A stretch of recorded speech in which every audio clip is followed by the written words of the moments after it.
Cowell, who grew up in the Bay Area and was very, very much influenced by hearing lots of music of, for example, the Chinese opera, and very much influenced also by the time he spent with a kind of utopian community up in the Redwoods, and the kind of pageants that they put up there based on Celtic legends. And one of the things he came up with was the idea that music would be made of more materials than just single notes or chords. And he was a pioneer in using electronics and altered instruments, many things. And he certainly is very famous for having invented the idea of the tone cluster. So that instead of a note or even two notes, this was a great splodge of notes, which he, in many aggressive pieces, played with his fists or even his whole forearm. And this piano concerto was a piece played by him because he became a very famous concert artist, going around the entire world playing these very startling pieces that he wrote.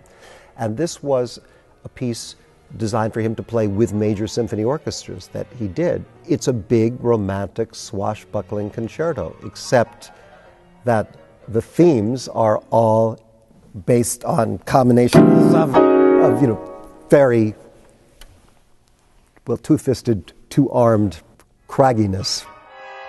I don't think there's any piano concerto quite like it.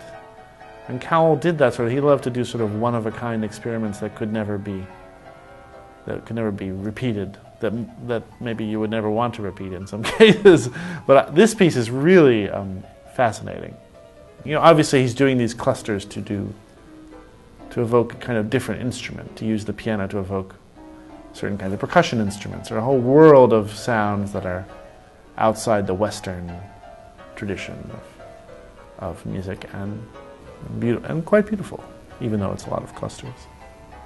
But the piece is fun, swashbuckling, outrageous, and it takes a very special spirit, such as Jeremy Denk, to really put this over with the fervor with which it was meant. Beethoven was a maverick, right? Until we put him on the wall and he became this idol, and then he was obviously tremendous maverick. For me, all the great classical music is mavericky, and the real problem is when these patterns become ossified, or when you begin to take the tradition as something and try to fill the old template with new wine instead of trying to imagine why, try to create a whole new template to begin with. And that's the 20th century music that I'm really interested in.